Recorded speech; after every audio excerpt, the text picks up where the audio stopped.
sessions and advice for all walks of life.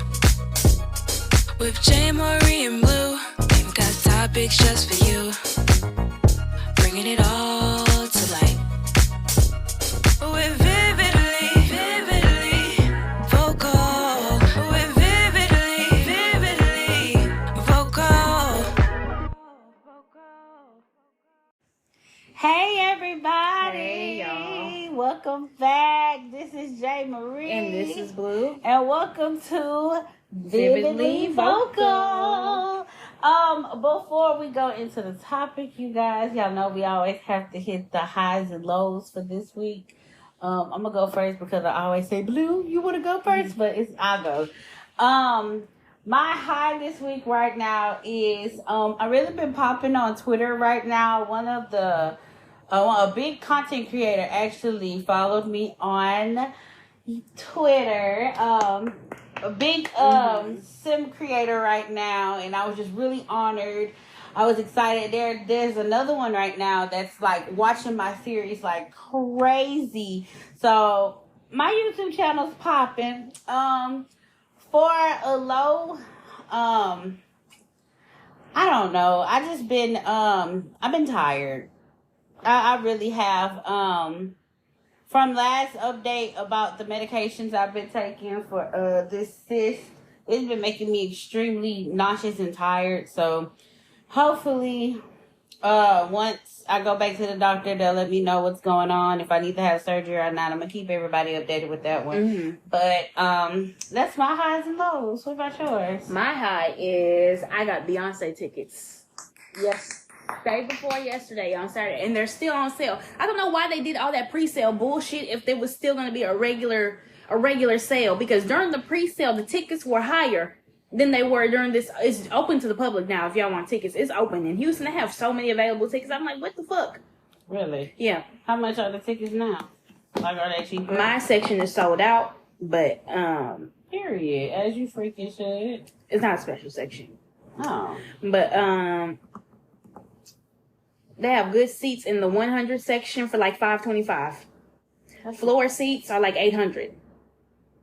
The section you got sold out, huh? Yeah. Well, I mean, I'm right here. It's all gray, so that means I guess it's just sold out. I mean, yeah. Yeah, but and then the next day after that, I was at Forever 21 shopping one day, and I looked at this jacket and I said, this would be something I would wear to Beyonce. Then I get my tickets. Then, immediately the day after, I got up and went and got that jacket. I walked to the next door, and I see a skirt that matches perfectly with the jacket. And I just feel like this was fate. This was designed by fate. What? Hold on, let me show you. Oh, you got the outfit and everything? I didn't buy it yet. Girl, that is cute. It's a jacket with like some, how do I describe this to y'all? It's like dangly like diamond tassels. And then the skirt has a slit in it. It's like dangly diamond tassels too. I'm gonna get a silver cowboy hat. I might get some boots. And then I'm gonna be ready. I'm gonna be complete. Who you going with? Just you? My mom. What? Y'all about to turn up. I'm excited. My low. Rihanna got her monkey ass pregnant again, and we will not be getting an album anytime soon. We're not getting an album anytime soon. How did you enjoy her Super Bowl performance? I watched it from work. I chimed in. I don't know what the first song was. I chimed in on "Shine Bright Like a Diamond." That's when I think that was in. the end. Oh shit. Okay. I chimed in I don't on know. that.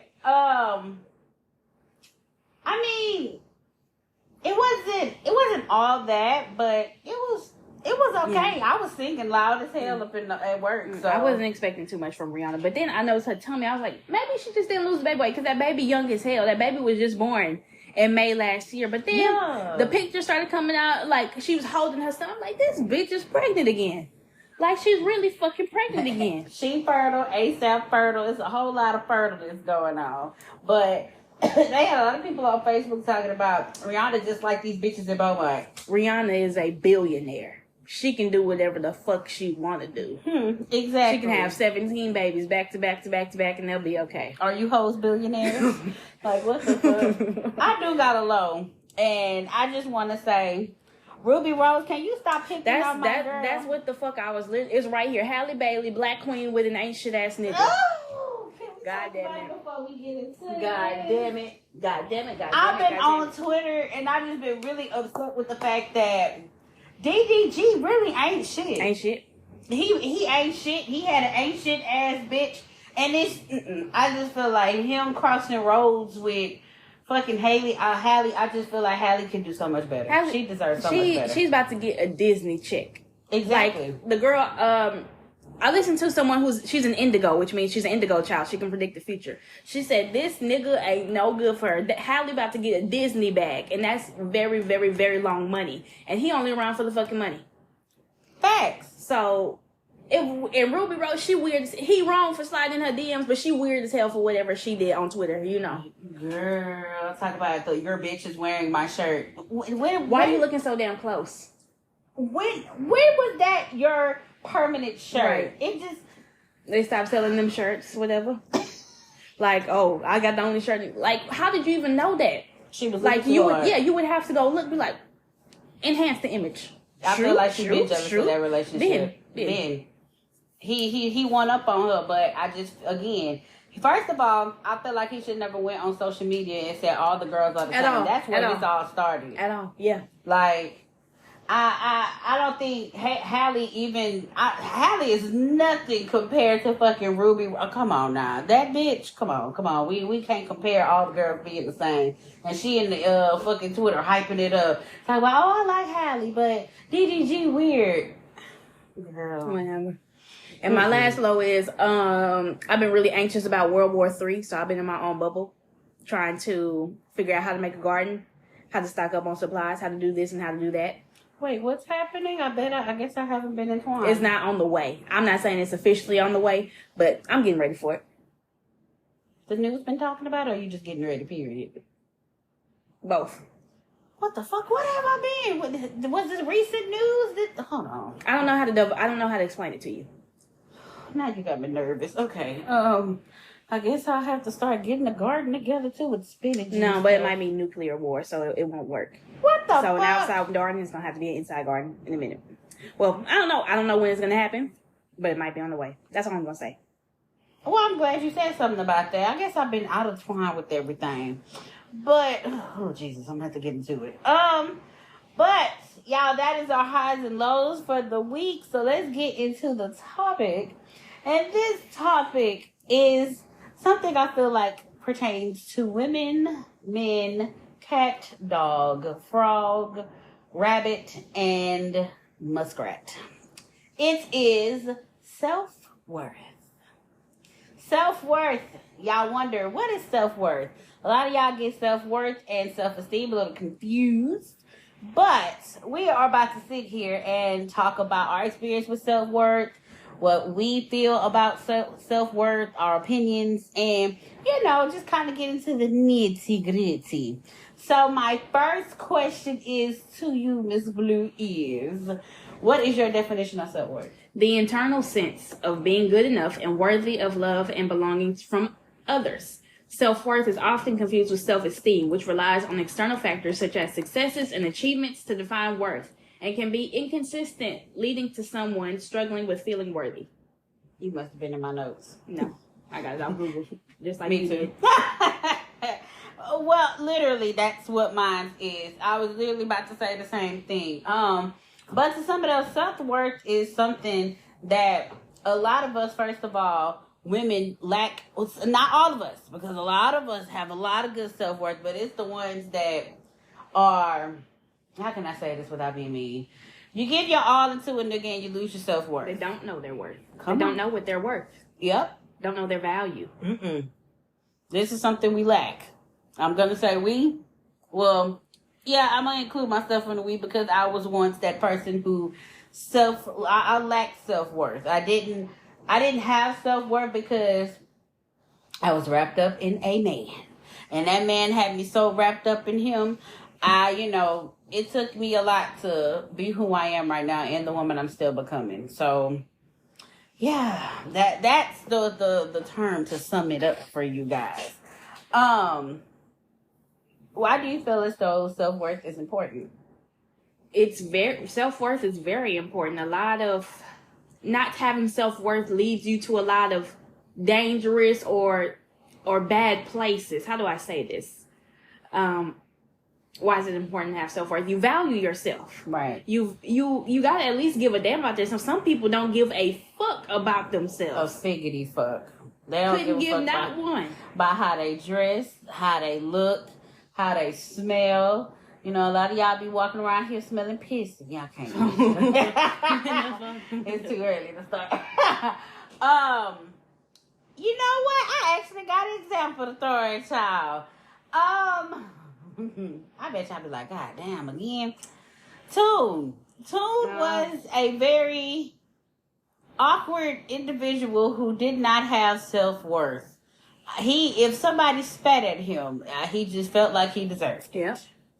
Yeah. He dressed it any kind of way. He actually dressed like he was from the good 1950s.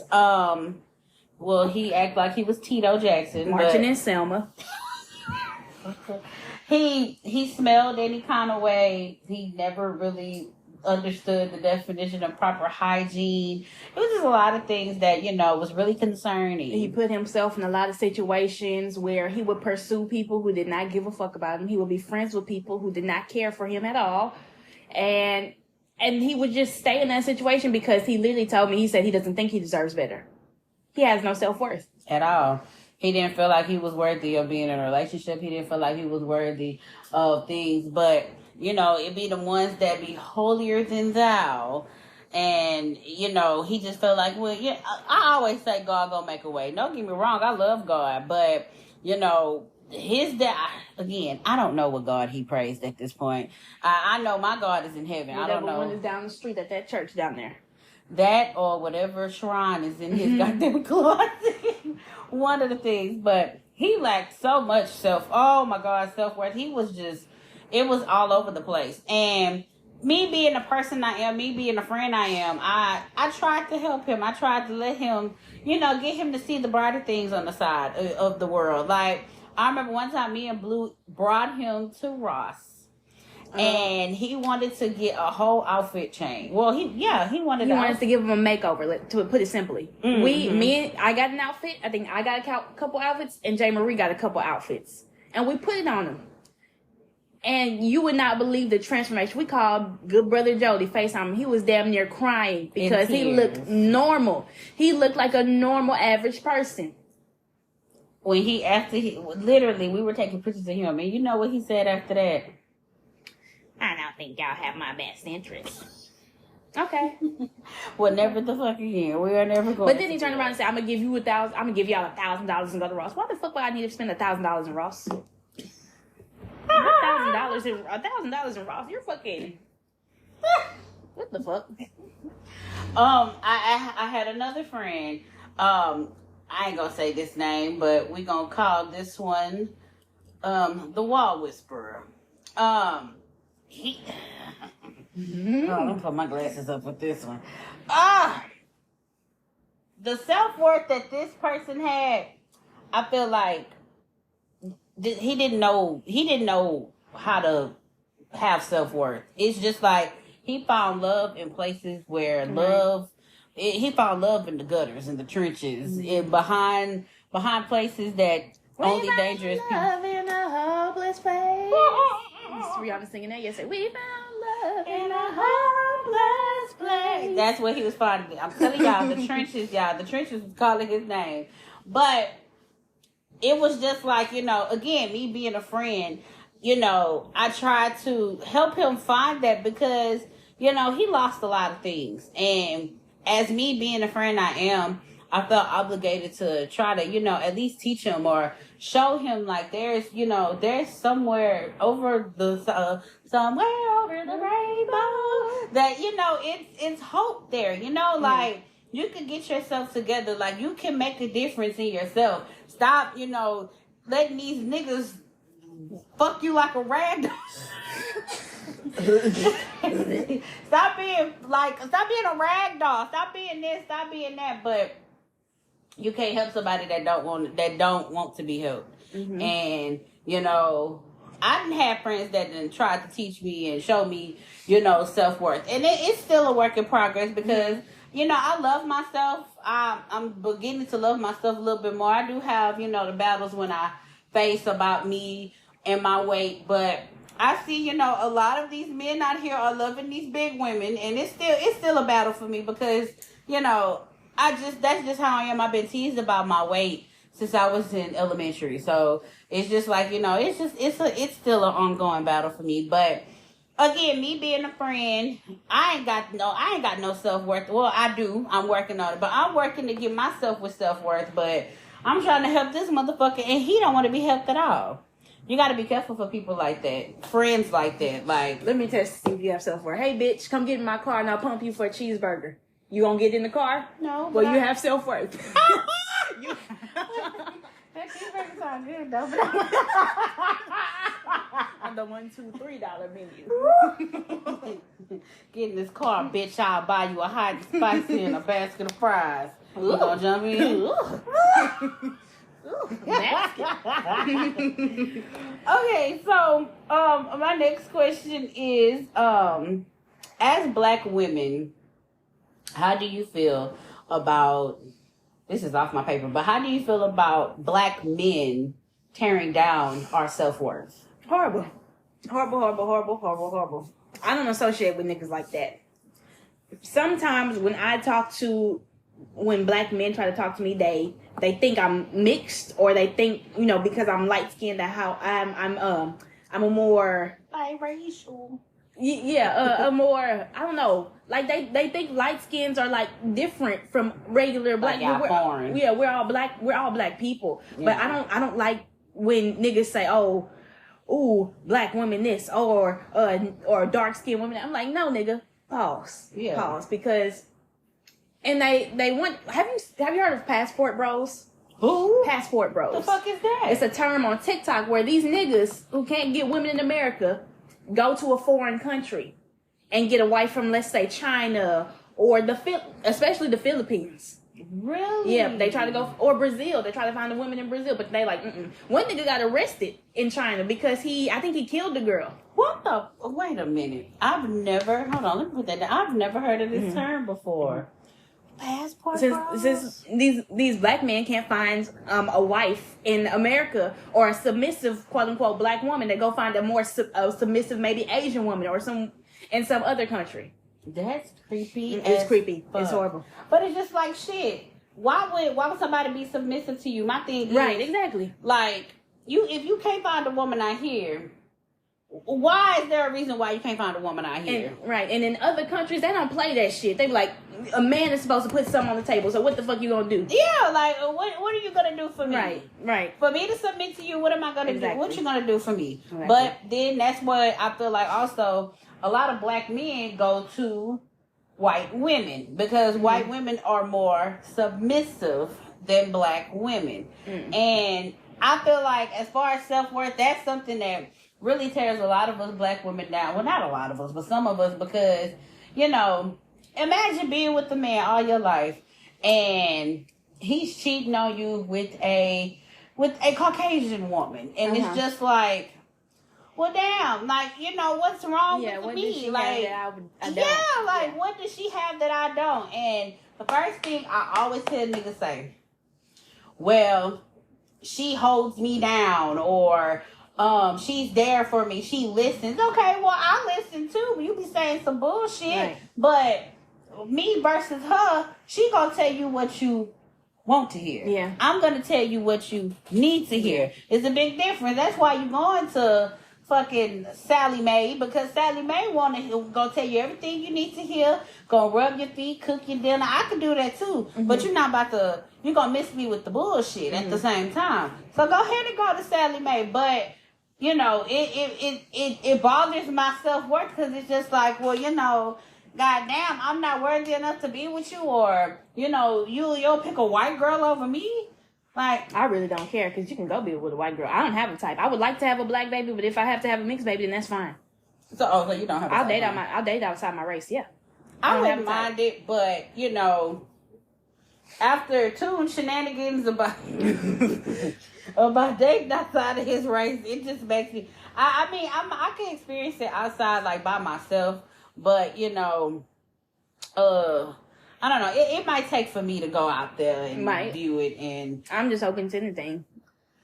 I can't really say that right now. Give me a while, and I promise you, I'll open that door. You know, I'll open that door to some new things. I might could date an Asian, but I don't know. I might. I don't know about that. So my next question is, how do opinions of others affect you, if it does? How do opinions of others affect me? It used to, but not anymore. It used to, but not anymore. Let me think.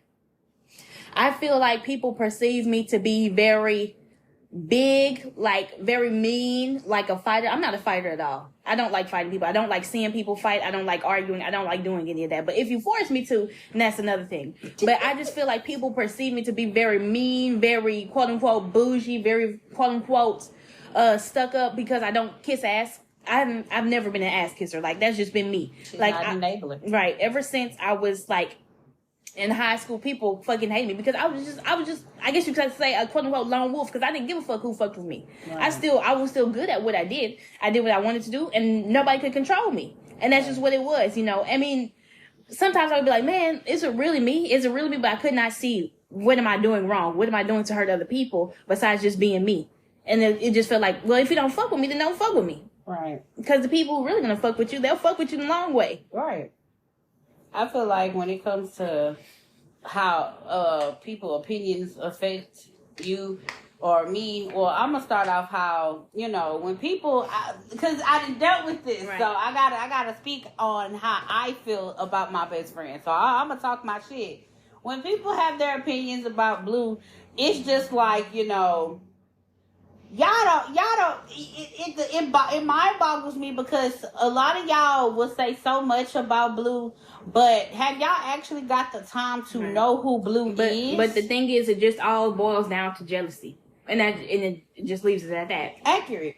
So I feel like shit, y'all opinions really don't matter. No. So it's just like, you know, I'm glad she has that attitude about that. Like, shit, fuck y'all. Y'all don't fuck with me. It is what it is. Now, me on the other hand, at one point, and it depends sometimes. Like, certain opinions do affect me a lot. One opinion that affects me the most, and I just hate when people say this, and it do make me look back at myself and ask myself this question, is that I'm a bad friend. I don't know why that opinion or why that statement affects me so much, but it's just like, who are you to say I was a bad friend when, you know, I did this for you, I did that for you. People only say that when you say no. Right. Like, you say yes 15,000 times. The one time you say no, oh, bitch, you this, you that, you a bad friend. You were never my friend. Right.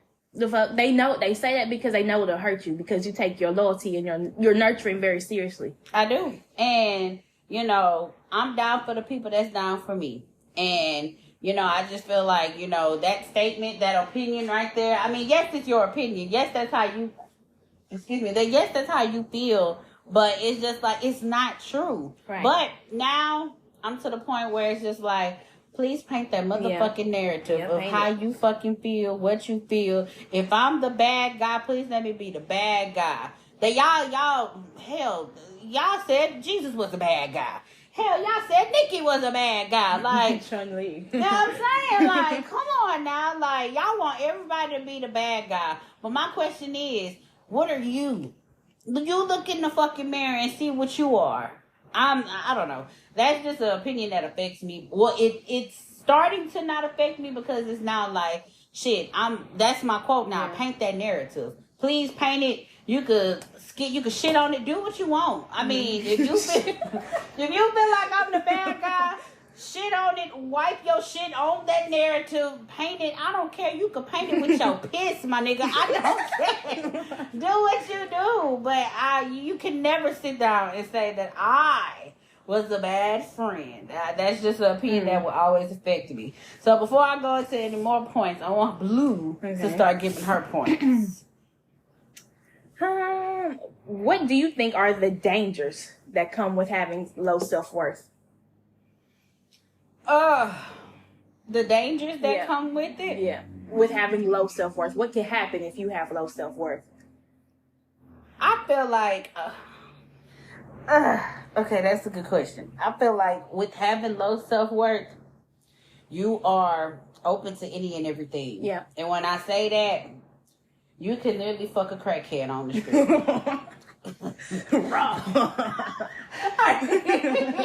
You can fuck a crackhead on the street. With motor oil as lube. Oh my God. You can go to the store and have a fresh cucumber off the produce section and literally stuff it in your cat in front of millions of people.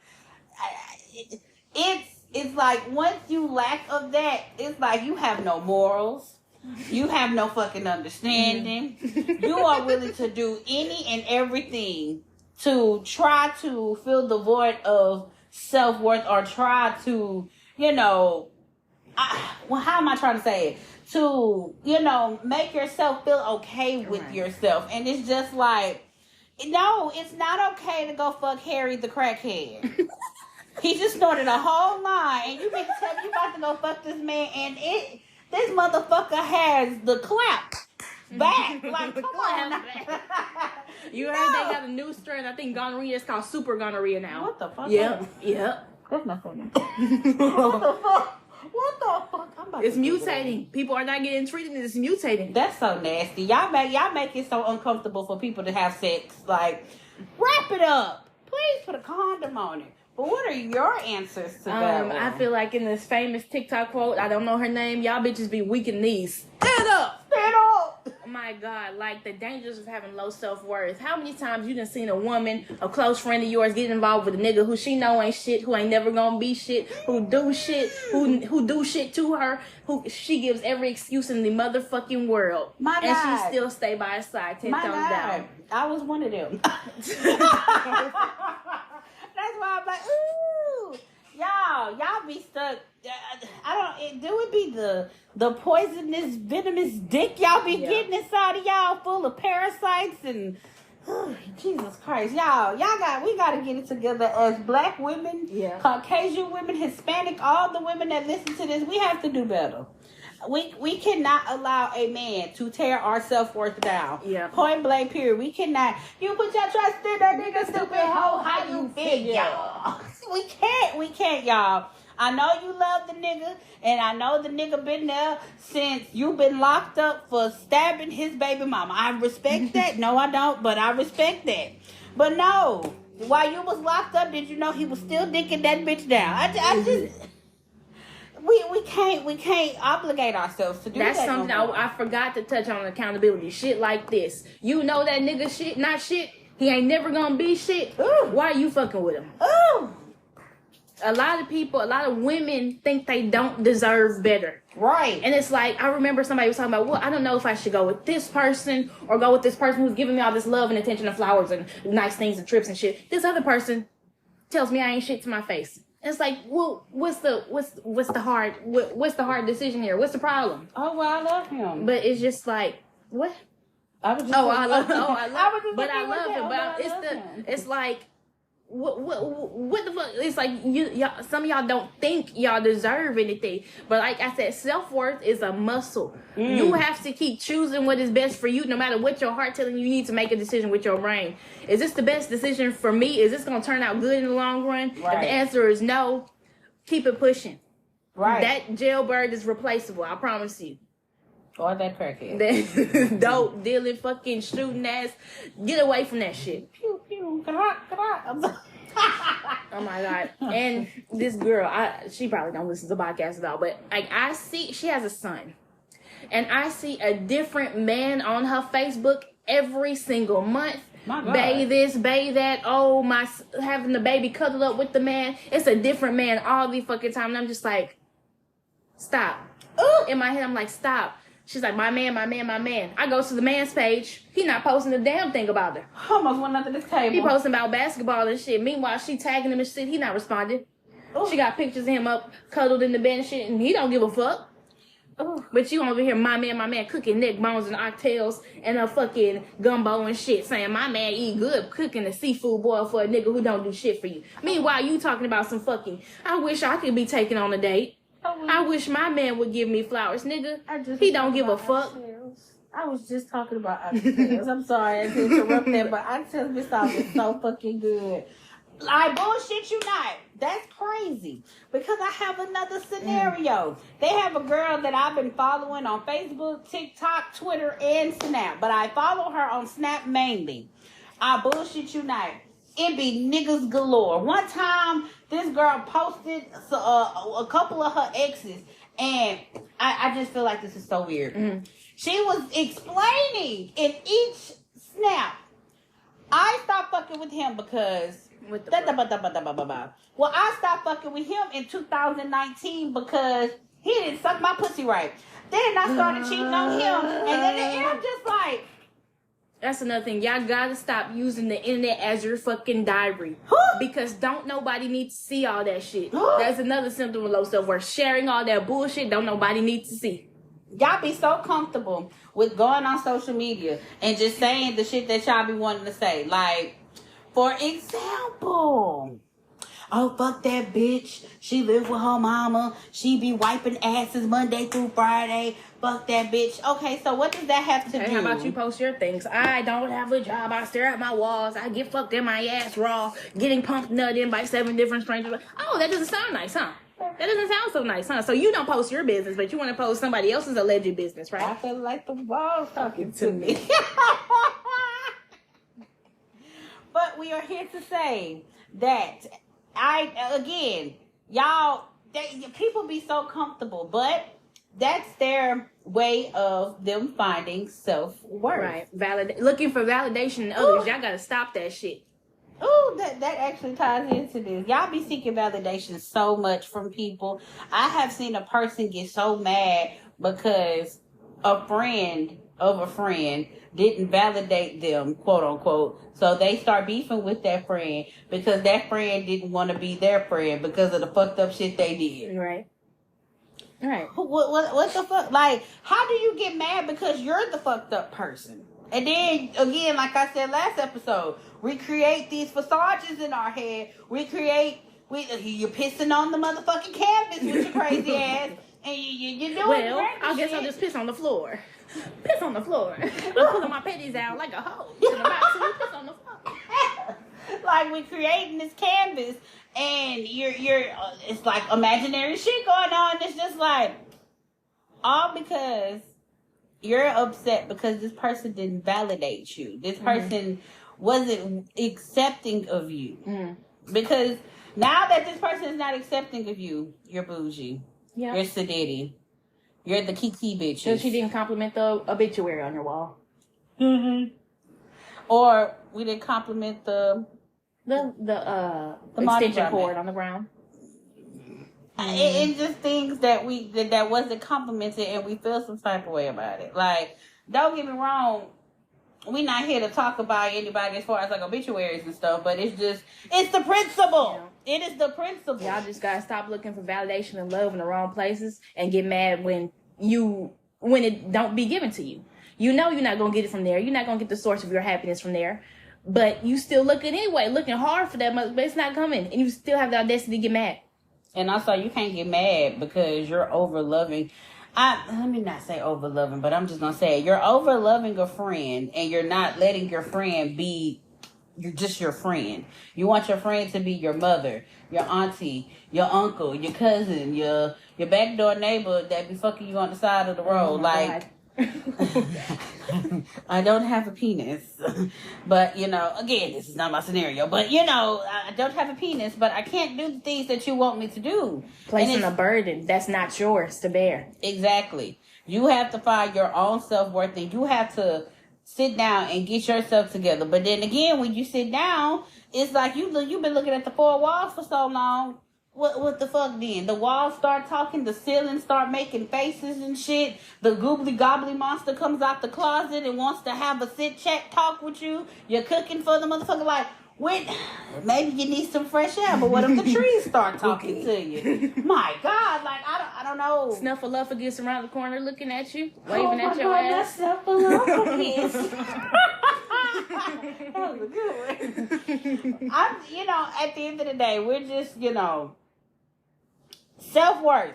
I'm gonna scream that all day. Self-worth, because that's something, again, I'm still working on. Mm-hmm. Self-worth is y'all get that and self-esteem confused. Y'all get a lot of things confused with self-worth. But what we're trying to say is, y'all, with self-worth, you need to work on yourself. You need to understand yourself. And then I feel like once you understand yourself, get yourself together, maybe try to start mingling and pouring into other people. Now, if you're trying to pour into somebody and you with that negative shit, please go pour yourself into somebody's goddamn psychiatrist or therapist. Because nobody they're the only people qualified to deal with it. Exactly. And get paid to do it. Exactly. Like, nobody want to deal with all that trauma you got going on. I love you my friend, but there's a lot of things you got going on, and there's a lot of things you need to work on. I can help you so much. I can't be your therapist, your mom, your daddy, your sister, cousin, uncle, and brother, and the nigga down the street that be fucking you in your mouth. I can't do all those things at the same time. I picked one role, and that's your friend, and I'm going to continue being your friend. But if you can't find your self-worth and you can't get your shit together, I don't know what to tell you. And then, a lot of times, I had a friend like this too. I didn't have a lot of crazy ass friends. Okay, I see it now. I had a friend. She saw her self-worth as fucking a lot of niggas. Body count in a good 50s. Maybe more. 50. My poor friend at the time. I love her still to this day. I'm never going to expose her name, but I love her to this day. But I'm happy now she done found herself. Right. But back then, you couldn't tell my good sis, you couldn't tell her shit. She was out here fucking, sucking, jumping out of windows, doing everything she felt. And, I'm young, dumb as fuck. I supported it. But now looking back, I shouldn't have supported her with that shit. Yeah. It's fucked up because a lot of things happened before she's able to get the blessings she has now. But it's just like, she didn't have that self-worth. And me being a friend, I should have helped her or, told her don't do these things. Mm-hmm. But a lot of us, we have too many fucking yes men in the corner and not a lot of no's. Yeah. Y'all be quick to tell somebody, yeah, do that shit. But when somebody tell you, nah, friend, that's not the route. It's up to you to be like, okay, am I going to take heed to this? Or, fuck you, bitch. Okay, so then that's you and your friend fell out. Mm-hmm. Because you so used to me saying yes, and you so used to me hyping you up. As soon as you do something extra wrong, and I tell you, nah, I don't fuck with that, it's a problem. Right. And I never told her, nah, I don't think you should do that. I kept like, yo, go ahead. I support you. Hell, we did a couple of things as friends in the same room. We ain't did it to each other, but, we did sort of amongst each other and did some wild things. So it's just like, I was in the bullshit with her. Mm-hmm. But now I'm a little bit old. Oh, definitely not a little bit older, but I'm older now. And it's just like, now looking back at that, Auntie should have told her friend, baby, this ain't it. Mm-hmm. Damn. Like, I gotta look back at that like, bro, but, it's a living and learning process. Again, I'm happy, she's growing. She has a lot of things going for her. And, now she got the right type of people in her life to tell her, this ain't it. Mm-hmm. You need to stop this. I can't keep telling you yes. Hell, I ain't gonna tell you yes. If it's something that's right, hell yeah, I'm gonna support you. But if it's something wrong, I can't fuck with it. Right. And if you take it how you want, like I said last episode, if you're upset with me telling you no, you cannot be my friend. Right. You gotta accept me telling you no, which is my next question. How do you respond to criticism? Respond to criticism? Depends on what it is. Because a lot of times, like, okay, Go fuck. I don't fucking care. Depends on what it is. Depends on what it is. Same. It depends on exactly. Again, if I'm out here stealing, please. Yeah, I'm that's gonna, different. If it's an actual concern, yeah, I'm something gonna like that, take yeah. it. I'm gonna take it. But if it's something small, like that shirt looks really ugly on you. Okay, I'm wearing it. What the fuck? Or I don't like your hair red. I think you should take it back to black. No. Okay. You can suck my ass in the back. That's what you can do. But if it's something like, oh, bitch, I done went in the mall and I done stole about $500 worth of jeans. Bitch, you're stupid. Go put that shit back. You're a dumbass bra for stealing. I'm gonna go off on you. That's the criticism I'm gonna give you. And if you get mad because, bitch, you stole $500 worth of pants, bitch, we can't be friends. I remember I had acne, and I was checking my face. Me and Toon were somewhere. I was checking my face in the mirror. I'm like, damn, I'm breaking out. And he's like, is it just me? Or has your face gotten a lot worse since you went to go get facials? I was like, I haven't gotten facials in 6 months. And he's like, oh, okay, well, sorry, I didn't mean it. What the? I used to go get facials from, I used to go get chemical peels from a lady who did facials. She doesn't do them anymore. And this was when the pandemic was just jumping off. So it's like 6 months after that started. And he was like, well, your skin's gotten really bad. And I was like, I haven't gotten a facial in 6 fucking months. So what the fuck are you trying to tell me? Look at his fucking skin. Yeah, look at your face, bitch. My skin's a lot better now, but fucking pimple university on his fucking face. That's why it's so. Shut up. No, that's why so many fucking universities and planets in your motherfucking head. Look at the pimples. That's shit. That's and the he didn't want to use the skincare routine I got him. Child. But you want to fucking talk about some fucking bitch. That's fucked up. It's the way you gotta talk to people. Like, goddamn. Like my acne bothering you that bad, bitch? Like, damn, you all in my motherfucking face so fucking, like, damn. Get a fucking, look in the mirror. What it say? Take a picture, it'll last longer. Like, goddamn. Baby, he would have got slapped in his mouth. Or, I don't think you should get any more tattoos. I think you should get them lasered off. What the fuck? Okay, you got money? You got the money? Give me the money. Put that motherfucker on the table. Yep. I'm not gonna use it to get it a laser. use it for some new ones. Oh God, shit! I'll pop up with a whole long sleeve. Why the fuck did you take my money to go get more tattoos? Because bitch. Because I'm not listening to your psychotic ass. The fuck. My next question is: what makes you a good friend / sister or daughter? What makes me a good friend, sister, or daughter? Friend. I'm gonna start with friend. Like I said, I'm not an enabler. I tell you what you need to hear and what not what you want to hear, but what you actually need to hear. I'm a good listener. I feel like I offer great advice. I plan great experiences for my friends when I can. Yes. I'm very adventurous. I like for us to go out and actually do things. I'm always there for somebody in their time of need. I'm always willing to offer my services or whatever I can do if somebody needs it.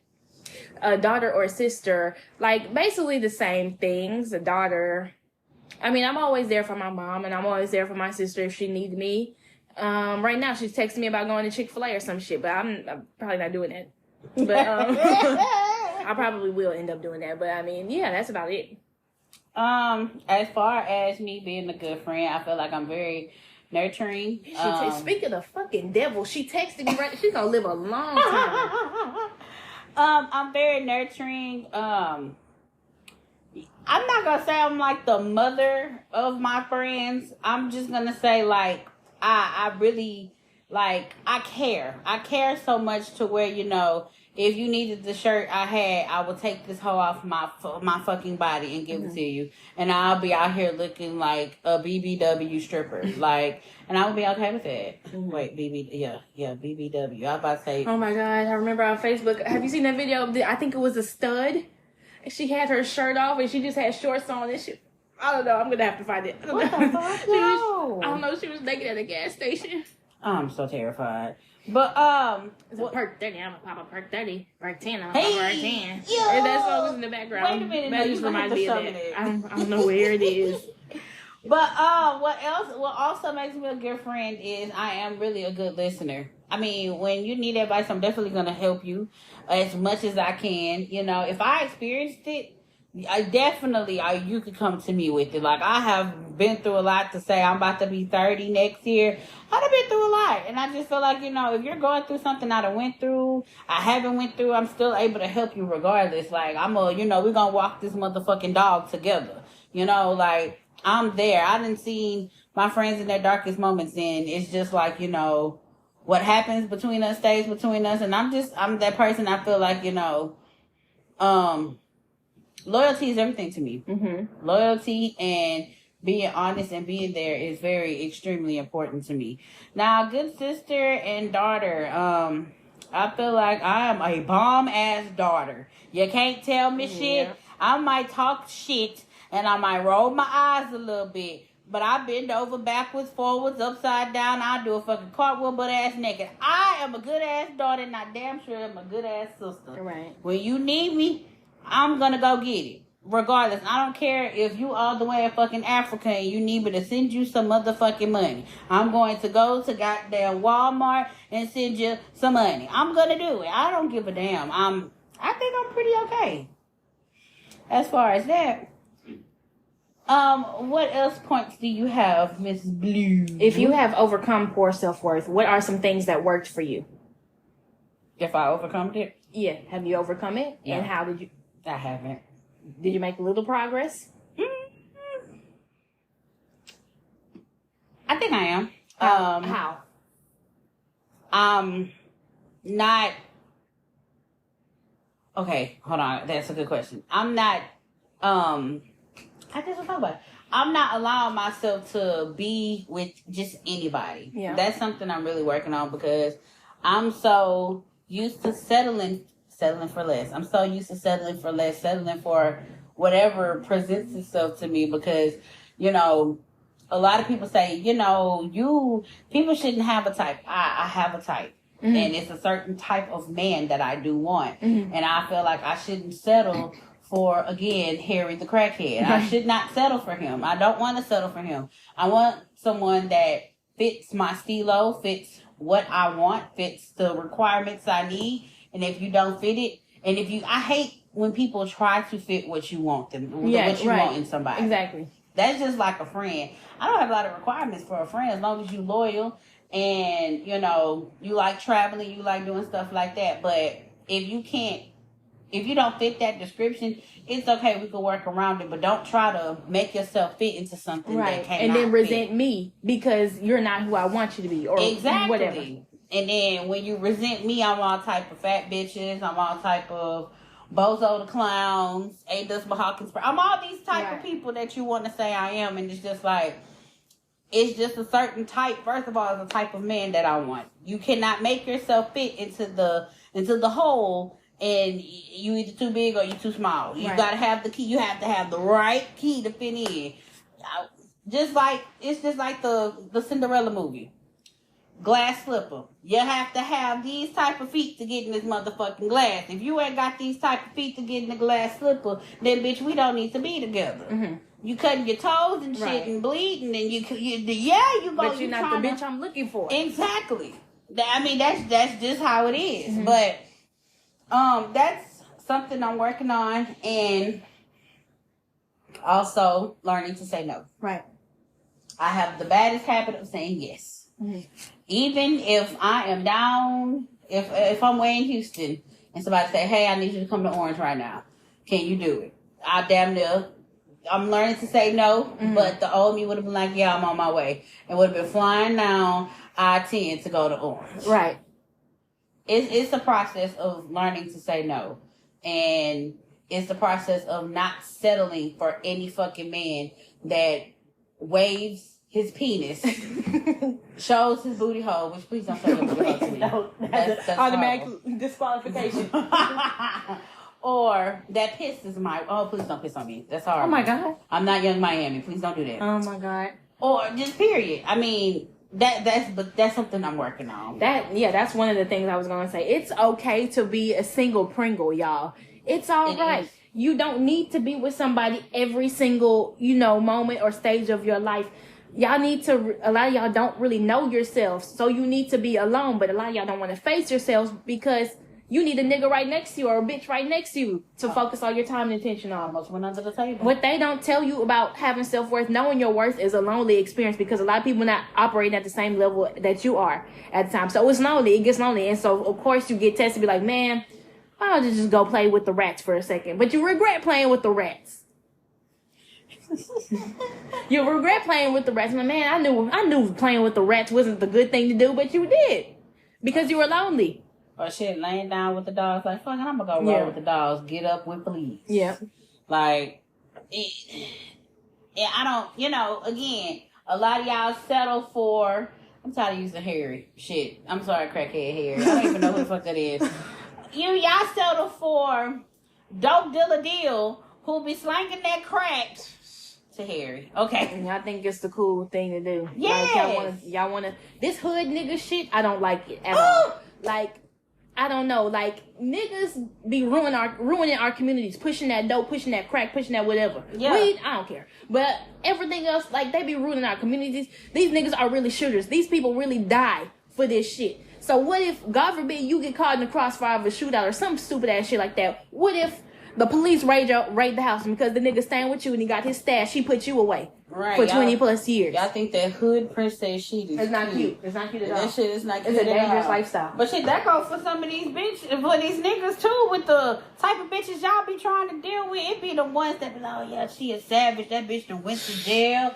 She do this, she do that shit. Them bitches will set you the fuck up, have you up in there thinking shit kosher, have you up in the bed talking about, all right, daddy, get naked. You open your motherfucking eyes, you taped up, dick swinging, and a gun pointed to your motherfucking mouth. Like, I watched too many things. But it's just the principle. Like, y'all be wanting these hood niggas, and it's just like, at one point, I promise you, Blue, I wanted a hood nigga so bad because it was the image. It was the... Like, you tough. Like, you're tough. Like, you really bad, Like, you got a gun. Oh, you can pop your shit. Like, these niggas scared of you. But in real life, you damn near the paper boy. you the errand boy. From the store. Like, niggas looking at you talking about, go give me a gun. You talking about you a shooter. Yeah. Them niggas go give me a gun, little nigga. You be like, okay. Nigga, what? Ain't you big dog around these streets? You ain't. But that was when I was young. Ain't nothing wrong with a nice, upstanding man who want to. A lot of girls, like, do you agree when girls say, I don't like a man? I've seen a lot of girls say they don't like a man who's nice to them. They don't want. I feel like that's weird. Yeah, it's weird. That's very fucking weird. I feel like I seen that on Twitter. A girl was like, I don't like nice dudes. I want a nigga to talk to me crazy. They like bad boys. That's what I was trying to think. Yeah. I want a nigga to talk to me crazy. I want a nigga to be crazy to me. No. Why? My thing is why. So you okay with, instead of this nice, wholesome man that all he wants to do is sit in the house, he wants to play video games, he wants to cook, he want to be wrapped up on the cuddle. I know he want to be wrapped up under his woman. You don't want that. You want to, I just want to rope that nigga. Like, oh my God. Wait a minute. Like, don't get me wrong, but rough neck nigga on the tongue. Yeah, like, you talk slick, but please, like, y'all want these niggas that be having you as the main, and then be having another bitch under Pizza Hut, another bitch under Chick-fil-A, another bitch under his grandma name, and be... Whew, throw it away. I don't know. I love me a nice man. I love me a sweet man, first of all. Like, all that nonchalant shit, get the fuck up out of here with that. I like me a sweet, innocent man. I like a man that's gonna, be nice, that's gonna open the door. Right. That's, if they see me carrying something heavy, they politely pick it up. Y'all be wanting niggas to slam shit in y'all motherfucking face. Oh, and words y'all say, bang y'all hair between the washer and dryer. Like, what the fuck be wrong with y'all bitches? Like, y'all are a trip. Like, I could never understand. I mean, maybe that's something from their past. That's what they're used to. That's what they think, quote unquote, a man should be, quote unquote. But like, I don't like that at all. It I needs to know. stop. That shit weird. But then y'all wonder why y'all in the fucked up positions y'all in. Scream about y'all want a good man, but as soon as he come up, he a square. Oh, he a nerd. Oh, he's too nice. Oh, but that's what you wanted though, right. What they say, be careful what you wish for, because you're going to fucking get it. But when you get it, I don't want him. Like, yeah, he nice to my kids. He give my kids whatever they want. But I'm just gonna juice him. I want a hood nigga on the side. Well, bitch, what was the fucking point of you? That reminds me. This have you ever seen a channel on YouTube called Soft White Underbelly? It's a thing where this man, he interviews people from the streets. I think so. He be interviewing prostitutes and stuff. Okay, yeah. There was one I saw on Facebook the other day. He interviewed. It was like a part 3. He interviewed this girl. I think her name was like Exotic or some shit. Mm-hmm. She had a pimp. She was getting beat up. This and this and that. He took her off the streets. He moved her locations in a nice place, apartment, whatever. Set up an apartment, paying her rent with her children, giving her money, this and this and that, so she can get on her feet.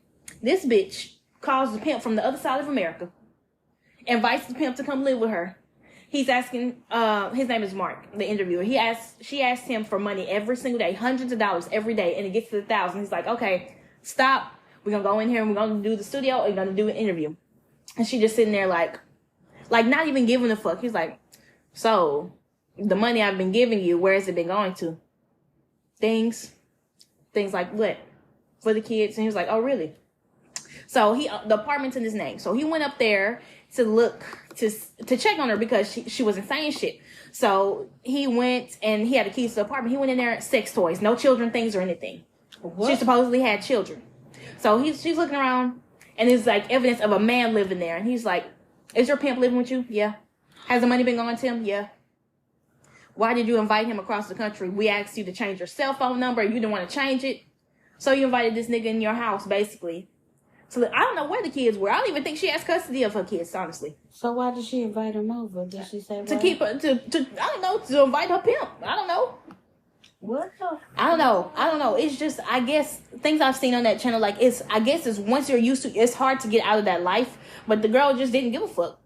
You know, she just didn't give a fuck. That's scary as fuck. Oh my. But like, imagine moving across the country from the pimp you so desperately trying to get away from, and you invite him to come live with you. Shit, that's just like somebody that say they done with their boyfriend or ex that had cheated on them, and they move all the way to a whole different city, and lo and behold, you call that motherfucker that stays in the city that you left and be like, oh, just come over and visit me. How many times I didn't see that? So many. Cry me the fucking biggest river. We're gonna go ahead and go to a quick commercial break, you guys, and we will be right back. Are you enjoying the show? Give us a 5-star rating on whatever platform you're listening on and connect with us on social media. Our Instagram is @VividlyVocalPod. Our Facebook is VividlyVocal Podcast, and our Twitter is @VividlyVocal. VividlyVocal is an independent operation. So if you want to help us get bigger and better, cash up us at $VividlyVocal. Now, back to the show. Welcome back. Okay, so you want to get the rest of your points out the way? Okay, I'm going to discuss self-worth versus self-esteem versus self-confidence. Oh. Okay, so first of all, what is self-worth? Self-worth is how much you value yourself and how deserving you feel. Mm-hmm. Self-worth is how you value yourself. It's an inner sense of worthiness and belonging that's independent of what others say or think about you. Right. Achieving healthy self-worth is essential to your overall well-being. It is the foundation for a positive mental attitude, successful relationships, and a fulfilling life. Unfortunately, many people go through life with low self-worth. This can be the result of messages you received during childhood, such as, you're not good enough, or you'll never amount to anything. Low self-worth can be the result of negative life experiences, such as being bullied, discriminated against, traumatized, or physically and emotionally abused. If you have low self-worth, it can affect every aspect of your life. You can find it difficult to make friends or maintain healthy relationships. You may also struggle to achieve your goals and reach your full potential. So self-worth, it's not about what you wear, how much money you earn. It's nothing outside of you. It's what's in you and how you value yourself. Right. I knew somebody who got a great job and a great apartment and this and this and that, but they were still miserable and did not know why, because they were so insecure and they just felt like they weren't worth anything. Their self-worth was very, very, very low. Now, self-esteem is whether you feel worthy of love and respect. Self-esteem is one's overall evaluation or appraisal of their worth. It's the decision made about oneself, positively or negatively. People with high self-esteem have a generally positive view of themselves. People with low self-esteem have a negative view of themselves. Self-esteem is important because it affects how we see and interact with the world around us. People with high self-esteem are more likely to take risks, be successful, and cultivate happiness and fulfillment in their lives. People with low self-esteem are more likely to have anxiety and depression. There are a few signs that someone might have lowest self-esteem. For example, they may put themselves down, compare themselves to others, or have negative self-talk. They might also avoid new situations or opportunities because they don't feel like they can succeed. Additionally, they likely don't take very good care of themselves or their life because they don't hold themselves in a high regard. I can't live a life. I can't see what happens when y'all negatively talk to yourself. You believe you can't. You don't think you deserve the best. So therefore, you're sleeping on a broken mattress on the floor with the rats, sharing the bed. The rats are taking the covers from you, and you're mad. The walls are talking. Your walls are talking to you. Self-confidence is how confident you are in yourself and your abilities. Self-confidence is the belief in your own abilities, qualities, and judgment. It's an essential part of success in life. We all have moments of self-doubt, but people with healthy self-confidence don't let these doubts stop them from achieving their goals.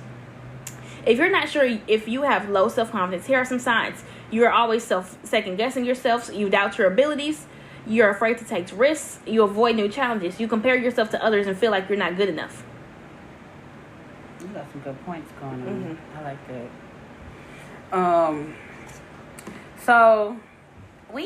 So I think I asked this question, but just to kind of finish off from what I was saying, why do some base so much of their self-worth around relationships, especially romantic ones?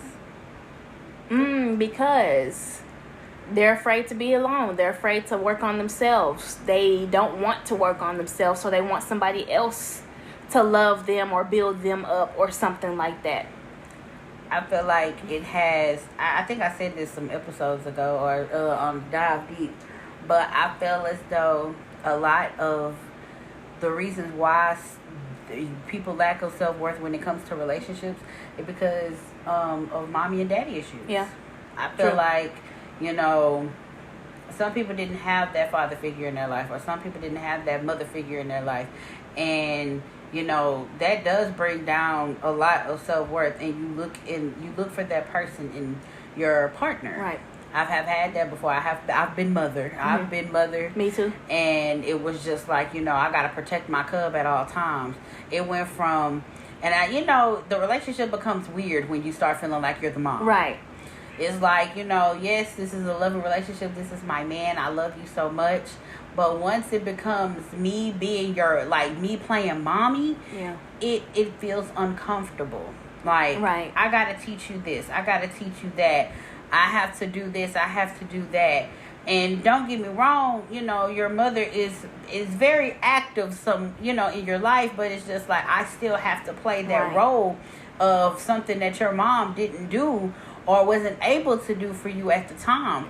And it's hard. It's hard on the person that's trying to help. And it's not fair. To Exactly. you. And with that person, I'm not going to say their self-worth goes down, because it sometimes it does, because they feel like, you know, they can't find that love in somebody else. So Right. they kind of pull it and yearn it from their partner. Right. But also the partner that is basically playing that role, that self-worth goes down, because you're looking at me as your fucking parent.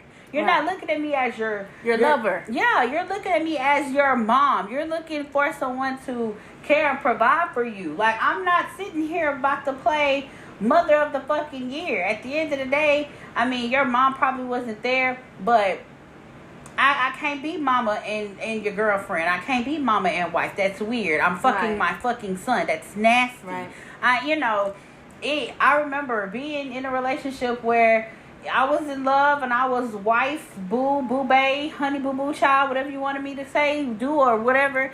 And then it started progressing to, okay, my son. I remember one time I slipped up and called this man my son. I had thought, I bullshit you not. I don't remember who I was talking to. I might have been talking to an old friend at the time. And I had to catch myself because I'm like, bitch, I ain't got no motherfucking like, bitch, what are you saying? Like, no, And then it's like I pulled back from the relationship because now I'm viewing myself as your parent. I shouldn't have to view myself as that. But when motherfuckers start viewing you as a parent, that's when they start cheating. Because I don't look at you as my wife no more. I look at you as my guardian. Now let me go fuck somebody. Right. No. You filled the hole for the mama. I need to go find me a girlfriend now. Basically, yeah. While we still in a relationship. Yeah. Some points I gotta say. Oh, go ahead. I'm sorry. I was gonna say, to branch off what you were saying earlier. I remember being in like some kind of relationship with somebody who needed a mom or a parent of some kind. But like the way I noticed it, when the way they would hold me, they wouldn't hold me like a man holding a woman. Like he held me like the way a child would hold his mother. That's creepy. I remember we were sitting in the bed watching a movie, and he was laying his head on my lap, and he was curled up in the fetal position, and I was like, that's not funny. Right. I mean, I'm not gonna say I'm only going to date people with a good family background, because I don't have a perfect family background, but it's just as long as you are aware of the effects of your family background on you, and you went to work to try to fix it, or you're trying to fix it in some way, that's fine. But don't let it affect the relationship. I have a weird question. Okay. When he did that, how did you feel when he did that? Did you think of anything at it at the time? Probably at the time, in the moment. I probably just looked down and was like, I guess. But I didn't say anything about it. But now looking back, it's just like, that was weird. Yeah. Okay. Yeah. I didn't taught a motherfucker how to read. I didn't taught a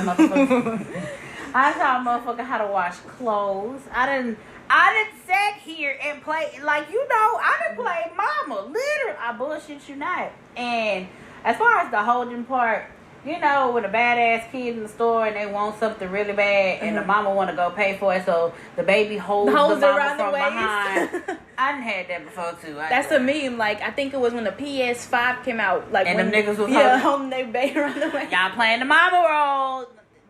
That's what was going on. I remember somebody I was seeing with, I guess you could say, mommy issues. Like, he would get really upset when I wouldn't go out of my way to do things for him or to speak to him. Like, I remember one day, it was like my birthday one year, and he was like, why didn't you call me on your birthday? I was like, what do you mean, why didn't I call you on my birthday? Why didn't you call me on your birthday? Yeah, like, man, I had it to where every year, I did something for this person's birthday. Every fucking year. It was a party. It was me just buying gifts, period. I'm just the type of person, if I'm in a relationship, I like to give people. That's just how I am. I'm a giver. Like, if somebody gives to me, again, I'm not the type of person to be like, I don't want that. It ain't. It's the thought that counts. It's the thought that counts. But I'm picky with certain things, but not a lot of things. But it was one year I didn't give this person a birthday party. I didn't throw nothing for him.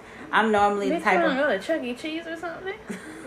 That choker on the ass. He extremely got mad. Well, what the fuck? We done did this every year. You mean to tell me this year we can't do it? Well, bitch, what do you want to do? I want to go to CC's. No! I want a pinata. I want candy. Like, my friends are going to laugh at me because I don't have a birthday party. Literally. I hate you. I hate this house. I hate my life. You're 35, sir. I bullshit you not. I'm looking at him and I'm just like, what the fuck you want me to do? Blow up fucking balloons and start making animals and shit? Get a cake, get some punch out, put some party favors and some goodie bags for your friends. What the fuck you want me to do? Like, what type of shit? Like, what you want me to throw a fucking Super Bowl party? Like, what do you want me to do? Fuck. You as a grown man. You a grown ass man want me to throw a motherfucking Birthday fiesta party. but I had got him so used to it. Mm-hmm. It was just like he was expecting it that year. I'm telling you, like, it was so aggravating to him the temper tantrum that I witnessed that day. I've never seen a grown-ass man throw a temper tantrum like a fucking 2-year-old. When I say it was a lot of jumping and I'm just like, what is happening? Like, tripping. You ain't even buy me fucking nothing. I tear this motherfucking apartment up and I'm just sitting there like, bitch, let me call the cops. Cause bitch, you what? I want a new bicycle right now. I want a new PlayStation. Buy me a game. My God, what the fuck?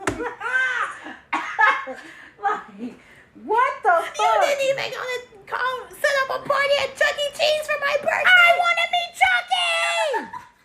Like that. What? Tantrum was loud. The neighbors banging on the motherfucking wall. Shut the fuck up. And I'm still sitting there quiet because I'm like, Is this really happening right now? dead ass. Like, I'm like, normally I pick an argument, but it was just like, bitch, over a birthday party? Bitch, you want pinatas in this motherfucker? You want me to get a bat and blindfold so you can knock the motherfucking You want pinata? Mickey Mouse and Dora to come in their suits or whatever while they dance around? You want Peppa Pig? A Like, bounce house with you? Mickey Mouse Clubhouse in this motherfucker? Like, come on now. I could call Pluto and Goofy, but come on now. Like, damn. And the attention tractor was so bad. This motherfucker gets, like, he started packing up his shit. He was like, I can't fucking live running away. I'm running away forever. Like a fucking kid. I didn't see this nigga till the next morning. I was so baffled. Bitch, I went to my homegirl house at the time, and bitch, we went to Louisiana. Cause I'm like, Fuck this. what the fuck? So you're just gonna leave me without any food? I can't even make cereal. You're gonna leave me? But that's the shit that like he was so accustomed to the shit I was doing to him and doing for him. It's like the minute I stopped, I'm bad mother. Mother doesn't know best at this time, and I'm just like, I think that's the day I started looking at his ass as my child, because I've never seen a grown-ass man throw temper tantrums, jumping up and down, screaming from the top of his lungs, crying, throwing shit. I've never seen it. It mind boggles me, cussing me out like, you somebody badass child. Fucking baby's kid. Toys Like, R Us right now! Toys R Us right now! I want Sonic the Hedgehog. I fucking hate you, Mom. Oh my God. Oh God. But with that being said, I do have some points to say on that. Relationships quite clearly have an effect on self-esteem. In an unhealthy relationship, people will experience a lower sense of self-worth when they allow themselves to be controlled by their partner, have no personal boundaries or limitations, and do not have communicate their thoughts and feelings. Now, when I go into this, when I say control, bitch, you are the puppet. That motherfucker is the puppet master. So what you are doing, bitch, you are dancing. You are dancing for all these people in the audience while this motherfucker is upstairs with the strings dangling his motherfucking fingers. That is when I say controlling. Or I always use this example. That movie from The Temptations, when old girl went to go talk to that man, he was like, go get that bitch, and he went over there and was mad as fuck. Controlling. Now, having no personal boundaries or limitations, I feel like if I'm with you, it's still some boundaries you shouldn't cross. Of course. Like, if we get into an argument, family is off. Don't mention my mama. Don't mention nothing that has anything to do. If it's not with this conversation we're having now, it's off limits. I hate a person, or I hate a friend, or I just hate a relationship where you're getting into it with somebody and the first thing they bring up is a family member. oh, you ain't gonna talk to me like you be talking to Susie Q, Right. or you might be kissing Mary Jane ass, but bitch. Well, what they say, you might be kissing Mary Jane ass, but bitch, I ain't that type of friend. I ain't gonna kiss your motherfucking. Okay, what does that have to do with anything we talking about? You want to kiss Mary Jane ass? You want to suck dick like Sally Q? I don't know if I said Sally Q suck dick, but you want to do these things, but yet you mad at me because of what? We having this argument. This is a one-on-one. You trying to bring my self-worth down, or you trying to bring me down because this conversation has something to do with you. Has something to do with you. It ain't got nothing to do with Harry. I'm sorry, Harry. It ain't got nothing to do with Harry. Big dope deal, and it damn sure don't have nothing to do with crackhead Shirley. It don't have nothing to do with these people. But you bringing them up because why? You kissing da-da-da ass. You doing this, you doing that. That bitch ain't your motherfucking friend. This is why you don't need fucking... Okay. But what are you doing? What do they have to do with what you do? Right. My last point is, I was watching a Steve Harvey TikTok. I love me some Steve Harvey. And he said, you can't lose yourself in a relationship because you're going to miss you. At one point in time, you're going to go, wow, what happened to me? You just need to be by yourself to collect your thoughts. It's an overwhelming thing, especially if the other person is making you feel responsible for their happiness. That's a toxic relationship. If you have to be responsible for someone else's happiness, that is toxic. Yeah, very much. That is scary. But that goes for friendships too. Right. People make you feel obligated for their happiness as a friend and as a lover. And it's draining. Because it's just like, I can't be happy for I can't be happy for myself. I gotta be happy for you and me. I can't do that. That's when that mommy role come in. Because now I have to take your happiness and I have to take mine, and I have to somewhat make it as one to please not only me, but to please you. Right. And what happens when you step one toe out of line? They ready to burn it all down. You all type of fat bitches. You all type of colored-toed motherfuckers. You all type of shit. All because you stepped out of line. You're not exceeding their happiness anymore.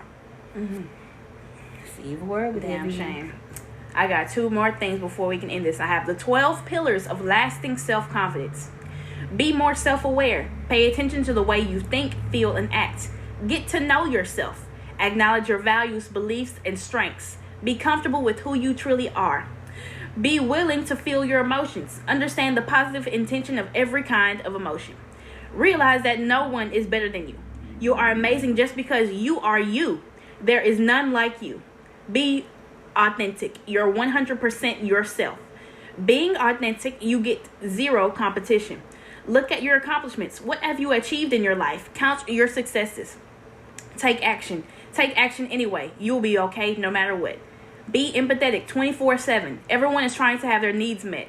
Don't take things personally anymore. Accept yourself. You don't need to be perfect to be loved and happy. Take care of yourself. Have time for yourself. Get some time to recharge your batteries.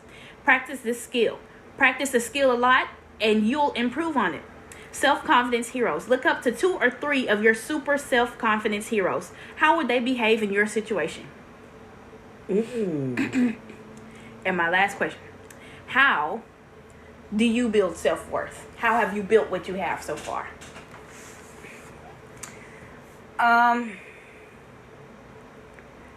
I've been building self-worth right now, it took me a minute to build it because the question was to myself, where do we start? Like, what pieces do I pick up? I started, well, as far as like me dealing with any and everybody, I had to pick out a type. I have a type, but I had to stick to that type. Right. It's like, okay, this is the type of man you want. Right. Stop settling. This is the type of man you want. You got to keep repeating this to yourself. So when a man comes up to you and he doesn't fit those requirements, I mean, we could talk, but if it's not going the way I want it to go, we cannot talk anymore. Exactly. If you get mad, suck my ass with a straw. That ain't got nothing to do with me. But the old me, I would have kept that shit going, and I would have been in a fucked up predicament. Right. So that's something I'm working on. I'm also trying to learn to love myself a little bit more. I've lacked it because, you know, I be seeing people, like you said, being single is fine. It's okay. Right. But I do have those moments to where, you know, I see people. I see, you know, plus size women about my size or much bigger. Shout out to the plus size women that are in these relationships. And then it's just like, well, what am I doing wrong? What do I need to do in order to get the love that they have? But then, just because it looks good on internet, don't mean it's really peaches and cream behind the goddamn picture or the video. So it's just like, you know, I want love. I'm not necessarily looking for it. I want it to happen. I want love to literally fall in my lap. But it's just like, I have a lot of things I need to take care of before I can actually introduce a new love into my life. Right. I'm ready, but it's just like the question in the back of your head, are you really ready? Are you really ready to take that step and get to know somebody over again? Get to know their favorite color. I don't know who said this, but it's just like, at this point, fuck the fucking favorite color, bitch. Like, ask me what color drawers I got on or something. I don't know.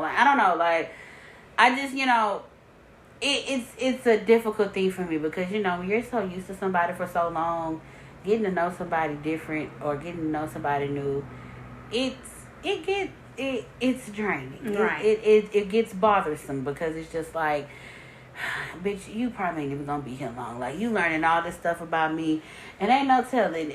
You might say, I don't want to talk to you no more. Right. Now I gotta find somebody else. Right. So it's just like, why? When I could just go back to something I used to. I haven't did that. I haven't did that in a minute because I'll be quick to be like, fuck it. I'm about to go to my ex. I can't deal with this no more. That thought has disappeared, and I'm glad it has because I used to have the thoughts like, you know what? This motherfucker might have did all this shit to me, but let me go. We can't backtrack. I done learned something from Blue. We don't backtrack. Right. We can't backtrack. And that's just for... Y'all, it's a cute little story, but I'm going to keep it cute. One of my exes, he just got out of jail. And he messaged me on Facebook. And mind you, it was a lot of things going on with that. And he looks good as fuck right now. Don't get me wrong. He looks good. Real good. And I was telling Blue. And she was like, we not backtracking to no jailbird. Right. He can't offer you nothing. She was like, let's keep our eyes on the prize. Right. Besides how he look, what can he offer you? Right. And I was just like, you know what? You sure fucking right. You might could offer me some hard dick and bubble gum. I don't want the bubble gum. I mean, the hard dick sounds nice, but we don't want the bubble gum, baby. But that's something that's currently being worked on right now. Loving myself more, still sticking to what I want, right, and learning to say no. That is something I'm working on. Okay. Well, I would say that. So those same things, but recognizing that I'm not everyone's cup of tea, and that's okay because everyone is not my cup of tea either. And that's okay. Elaborate! Some people, JayMariee tells me in life, some people can't take me. Well, that's okay because I don't want to take the fucking glasses of piss that are lining up to talk to me or be my friend or whatever. My God, glasses of piss. Whatever I do. And that's okay. I don't like drinking piss. I'm not Young Miami. So, I mean, and that's okay. Maybe they can find someone else who likes their specific brand of tea, whatever the fucking... Whatever brand of piss you right, whatever. I mean, we can go to the jailhouse, get our cousin to piss in the cup. Right. And, I mean, you can enjoy that. Right. But I mean, instead of being like, nobody likes me. You know, a lot of people say, nobody likes me. Well, sometimes you're going to see somebody like, well, I don't like them. And that's going to be okay. And not settling, like JayMariee said, not settling for less. I remember, I keep telling this story over and over again, and I just feel like that's a prime example of, like, if you don't want to do something, don't do it. If you don't want to go out with somebody, don't go out with them. Don't do it just for shits and giggles. Right. Just don't. Like this one guy, I keep saying, he wanted me to take me out to dinner, and I said, okay, where? And he said some burger place, and I was like, I don't want to do that. I want to go to this nice restaurant. He said, I can't afford it. He's like, well, if you want somebody to take you on a, he said something in a way that was like kind of condescending. He said, fuck. He said, I thought somebody that looks for a relationship would not want to start at these expensive restaurants, and that's not the right foundation. I was like, I agree. We're not right for each other. Goodbye. Guess who's still in my DMs to this day? Same motherfucker. Talking to themselves, telling them they love me. I feel like the walls. Right. If y'all don't be afraid to ask for more. Don't be afraid. You deserve it. Right. Like I said, it's okay to be single. Knowing your worth is lonely sometimes. And push yourself to your limitations. Meet some new challenges. Do something you think you thought you couldn't do. Right. And as you start to get used to new stuff, you'll realize the only way to boost your confidence is if you seek for new challenges, which will provide you with satisfaction. These kind of joyful moments will help you feel yourself better and increase your confidence. Believing in yourself. If you don't believe in yourself, how do you expect somebody else to believe in you? Right. Come on. Preach the gospel. Be curious.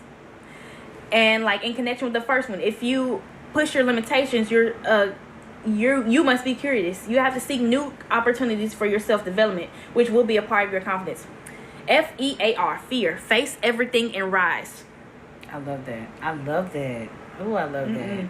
Yes, ma'am. And apply positive self-talk. Don't tell yourself I'm this and I'm that. I'm ugly. I'm this. I'm broke. I'm that. I'm a fucked up ass nigga. Yeah, don't do that. Don't tell that to yourself, because why would you want to be friends with somebody? Would you be friends with somebody who would say that to you every day? No. So how do you expect to have a good relationship with yourself? I have an app now. It's called I Am. And it's supposed to send you affirmations throughout whatever time period of the day you want. So this one, it sent me one 2 hours ago, and it sent me one an hour ago. This one says, gratitude, peace, and love fill my heart and home. And this other one says, I release all negative energy that's holding me back. What's that app called? I Am. I'm about to download it right now. You might need to pay for it. I'm not paying for it, but I think it's still working. But it's called I Am. I'm about to download that right now. But as far as with the everybody's not you're not everybody's cup of tea. I say that I tell Blue that all the time. A lot of people can't handle her, and a lot of people I see now can't handle me. I mean, you're not gonna be everybody's cup of tea, so don't make yourself be the cup of tea to somebody. Yeah. If they can't accept you or can't take you, oh well. Let them be great. Let them be in their own bubble, doing the same shit in the same place, smelling the same smell they smelling. Like, just let them be great. Let them go mingle amongst people who are more well suited for them. Yeah, that's okay. Let them be amongst the slums, getting shut up, twerking in the garage, eating hot dogs.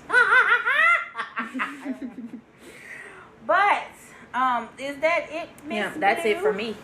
That's gonna be it for me, y'all. But we actually have 2 emails. Y'all made me happy. Aww. So we're gonna go ahead and read these emails, and then we're gonna go ahead and end it. But here's a quick commercial break, and we will see y'all after the commercial.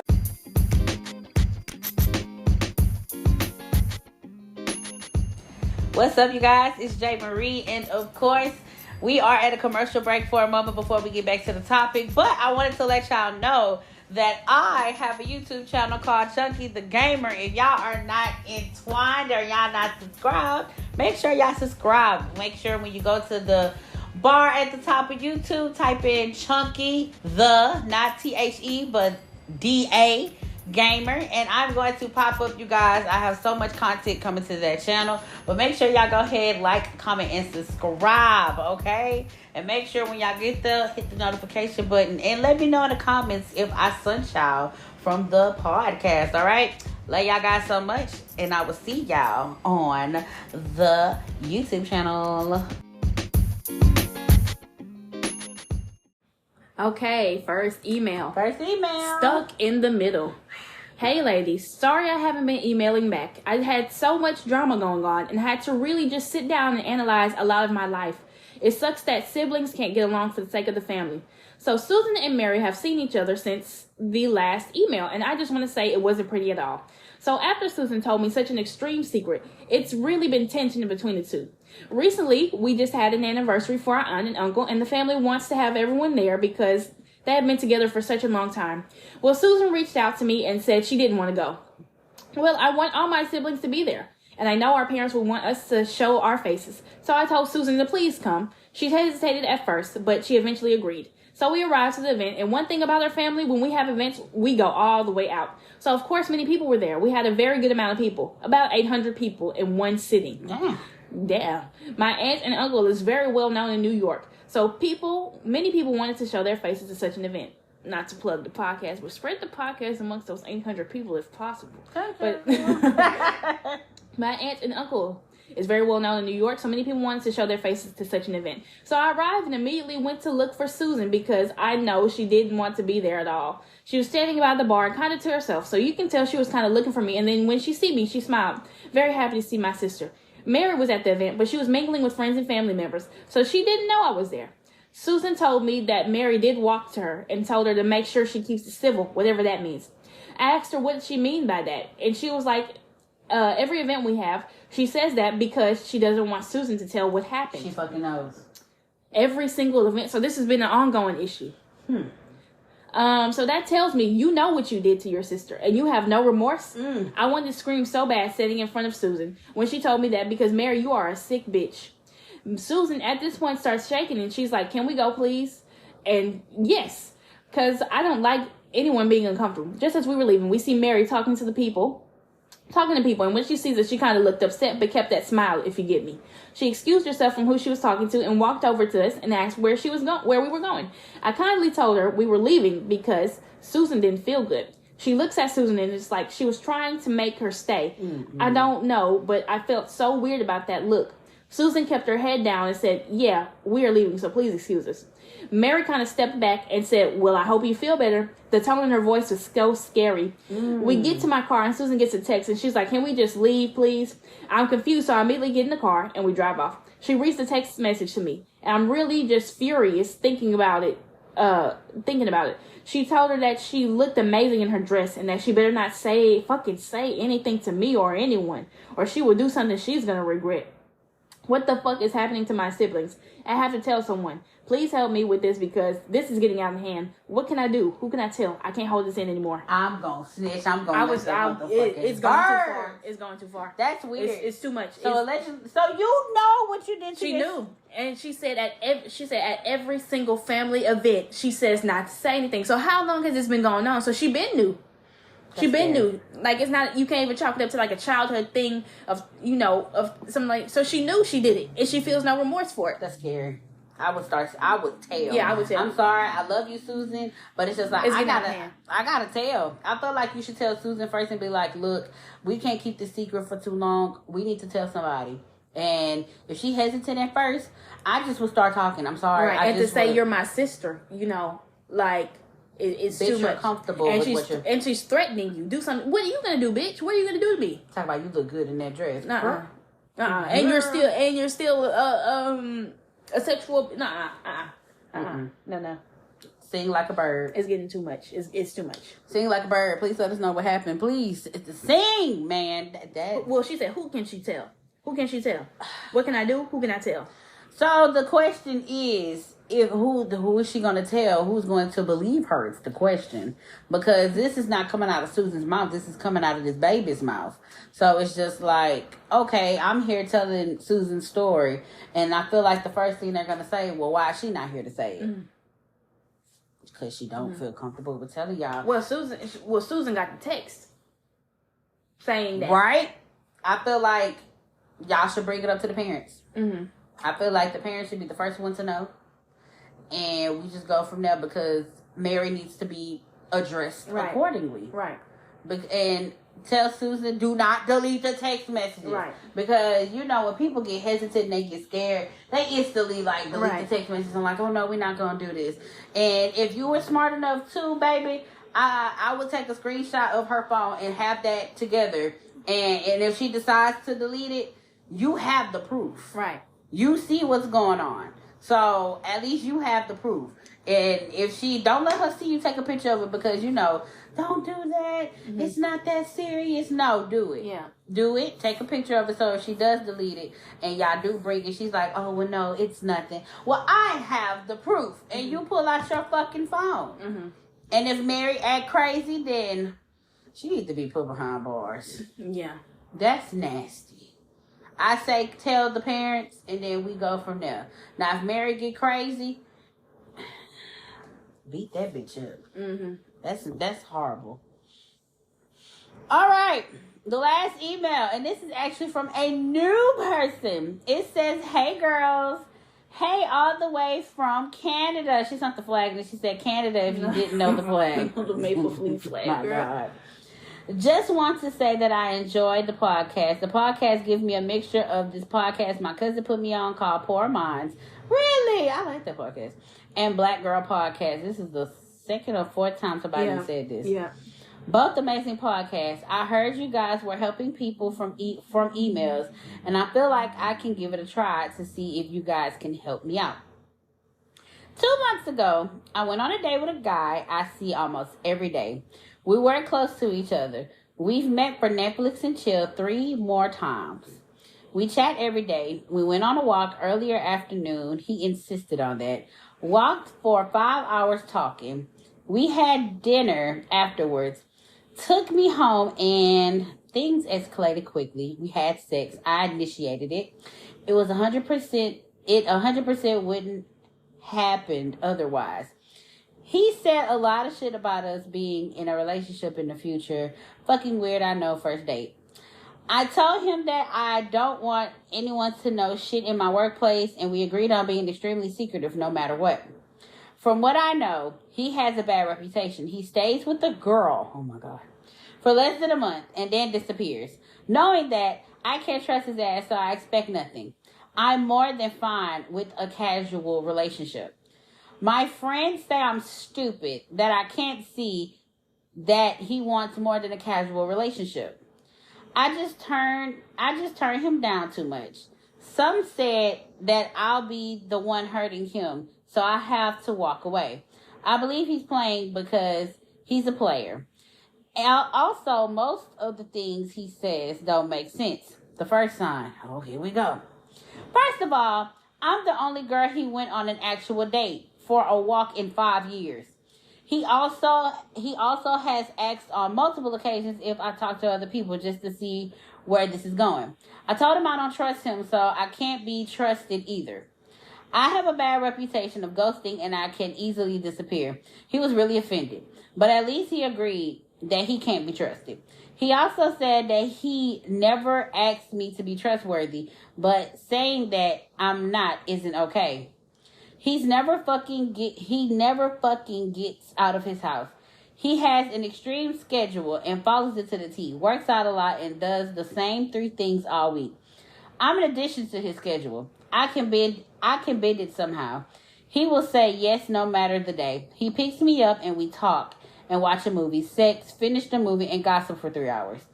It's a 5-hour interaction every time. He is extremely cute, does the absolute most to take care of me, kisses me a lot, hugs me more. He cuddles with me.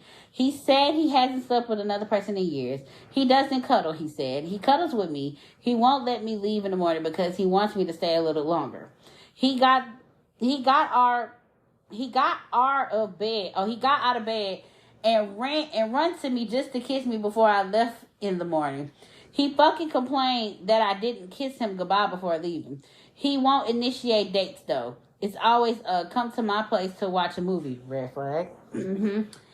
I have ghosted him on multiple occasions, not on purpose. I'm the worst texter. He won't care. He will double text, good morning text every day. He takes like 5 hours to answer too, though, unless the conversation is about tea or sex. To me, that's a clear sign of a man that isn't that interested. Exactly.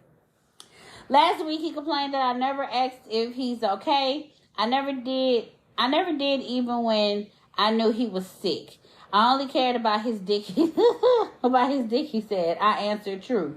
For now, caring about him is the wrong thing to do.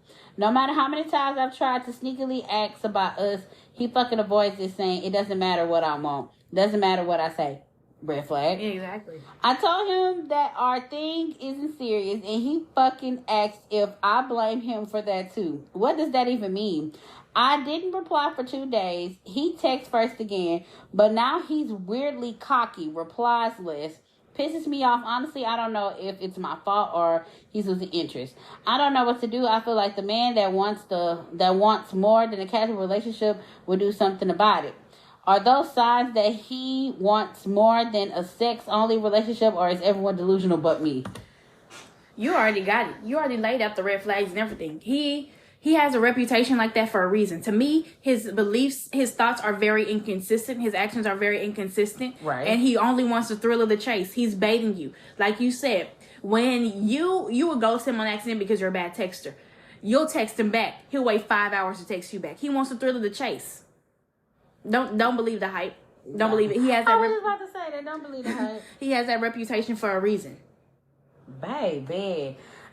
You're not. Nobody's delusional around you. Please leave that Leave man him alone. Please. But you said you're fine with having the casual. I mean, if you're gonna keep going it, keep pursuing it. But I mean, don't entertain the conversations of, are we gonna be together? Are we gonna do this? Are we gonna do that? Just go over there, like you said, you want him for his dick. Go over there, have sex with him if that's really what you want to do, and then just leave. Don't entertain all the extra shit. Now, if you're going over there to be weird, and you know, you can listen to us all you want. I mean, we can tell you what we feel about it, but it's up to you to take heed to what we're saying. Because if you go over there doing that weird shit and you entertaining it shit, then it's just like, well, what was the point of you emailing us to ask us the question if you're gonna go and do the same shit?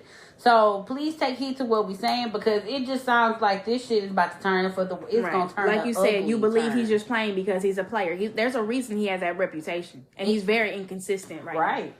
So please leave him the fuck alone. But you guys, that is it. That is it for this episode. Right, this great juicy episode. This episode was real juicy, real straight to the point. Before we go, do you have any amazing advice? I'm looking for the lovely people. So this is something I have to say. Well, this is a quote I want to say. Believe in yourself, your abilities, and your own potential. Never let self-doubt hold you captive. You are worthy of all that you dream of and hope for. That's beautiful. That's beautiful. Miss Blue. I know y'all Miss Blue about to come with that heat. All I have is stop expecting everyone to have the same heart as you. Oh, that was for me. That was for me. I felt that. I felt that in my spirits. Yeah, that's something I gotta learn. Stop, because everybody don't have the same heart as you. But that's it. That's gonna be it, you guys. Definitely going to post this immediately. Thank y'all so much for being patient with me as far as me putting these YouTube videos down. I've been trying my best, y'all. Honestly, and I've been literally saying it honestly, the computer that I have is moving slower than molasses with ass. I'm trying, but I seen a comment that said, I can't wait till VividlyVocal put theirs out. I'm like, coming 2027.